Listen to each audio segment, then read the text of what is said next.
big corporations suck.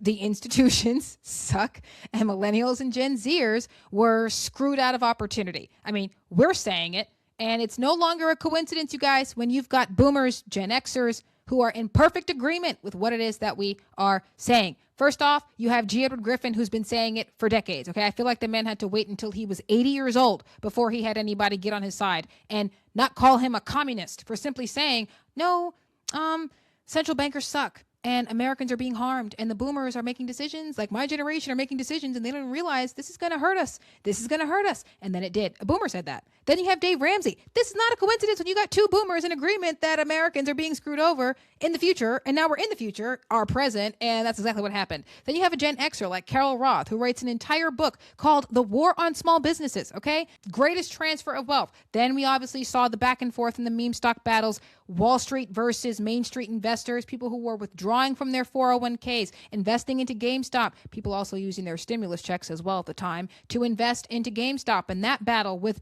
again, big banks, big business, central bankers who were more than okay with screwing over the little guy. This is consistent. We saw this obviously with the 2008 economic crash. Like, this is not just a boomer issue. This is not about the problem being about boomers. This is about the central bankers not giving a damn. That's what this has always been about from the very beginning. This country was founded on a war with the central bankers. Like, people, this thing is historical. Bob, do you have the clip on Dave Ramsey, or if you want to play this clip?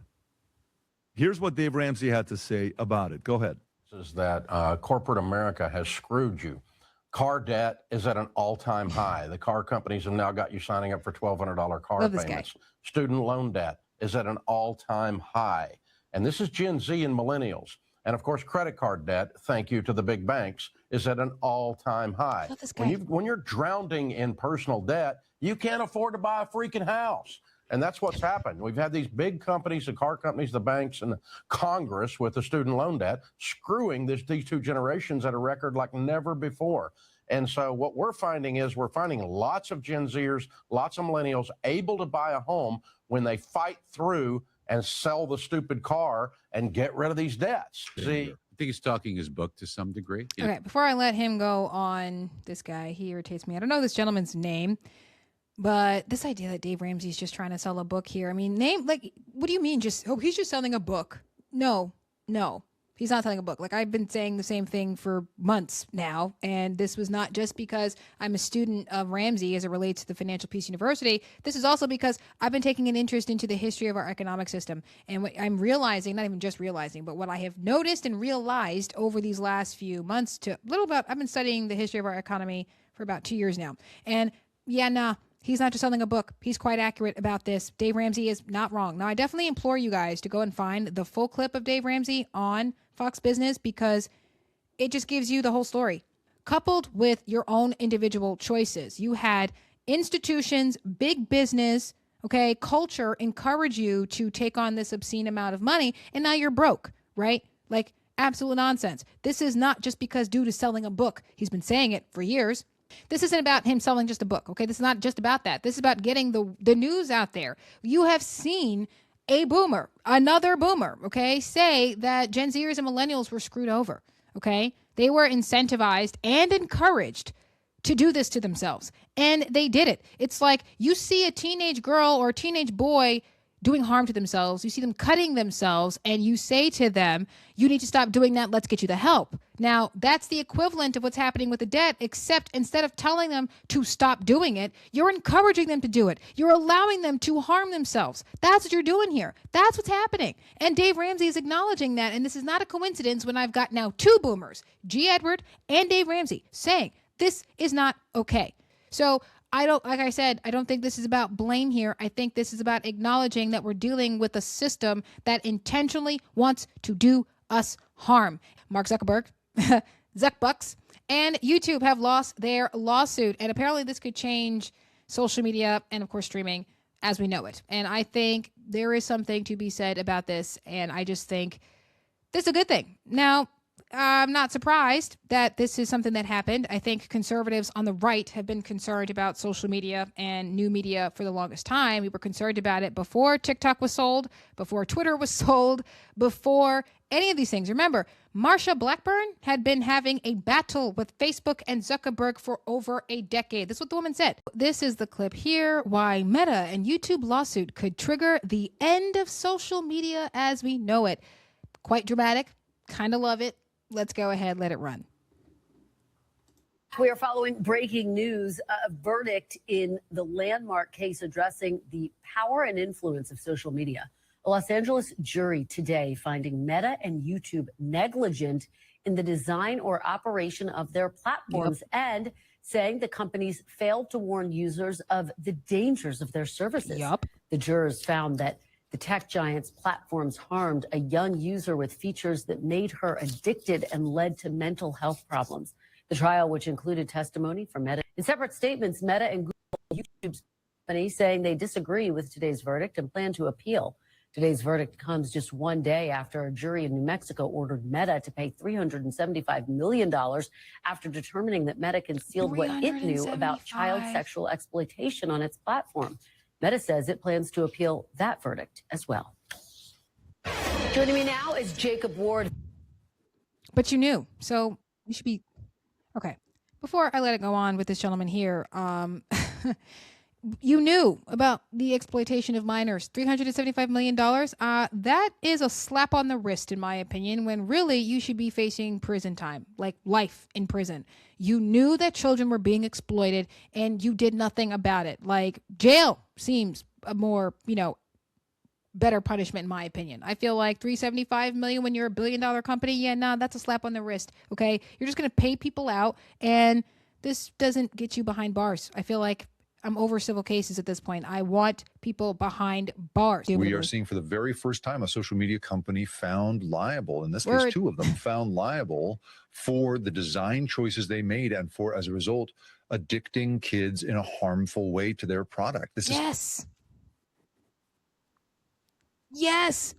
Okay, before I let him go on, you guys, addictive, like that's an understatement. You guys seen these videos of these children losing their minds every single time a parent takes away their tablets, right? My goodness, the tabby babies, it's ridiculous. You take away their tablet and they get crazy. It's like demonic reactions almost. We've been sort of the opinion that somehow the choices you and I make are totally our own and can't really be shaped by anybody. But then, of course, what we saw was the rise of an industry that has made its business analyzing and shaping behavior at scale wherever possible. And this is not to say that they had nefarious ideas in mind. The problem that I have is that they're late in the conversation because conservatives on the right, people on the right, have been saying for now a decade that this is concerning.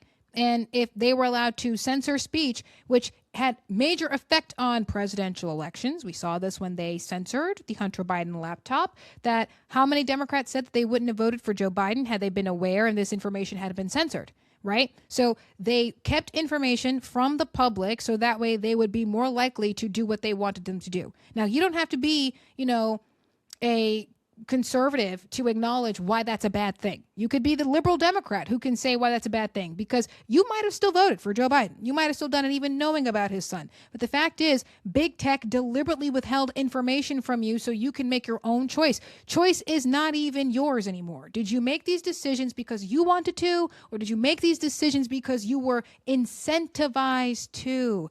You guys are seeing the thread here. Did you really make that decision to mutilate yourself as an adult? Okay, because you're transgender. Did you make that decision on your own? Or did TikTok prior to the sale convince you to do it?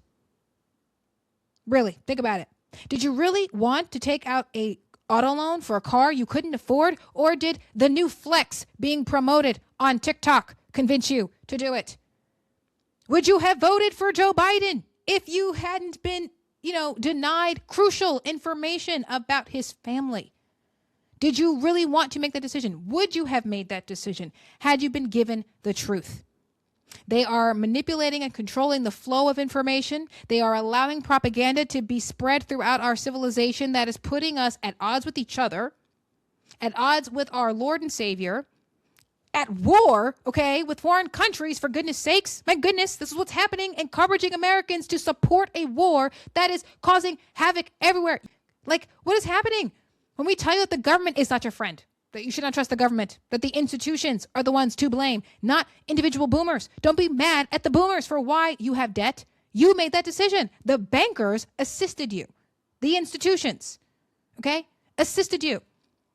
Is this really your choice? Did you really choose to become the boss? Or are you only becoming the boss because you feel like the economy is telling you have to? And YouTubers are telling you that you have to. Are you only doing this because you want to?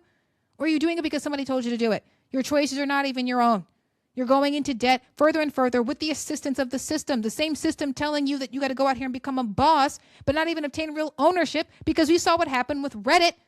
They just took somebody's business from them because they first built it on Reddit. Like, this is what's happening. What ownership could you possibly have in these institutions?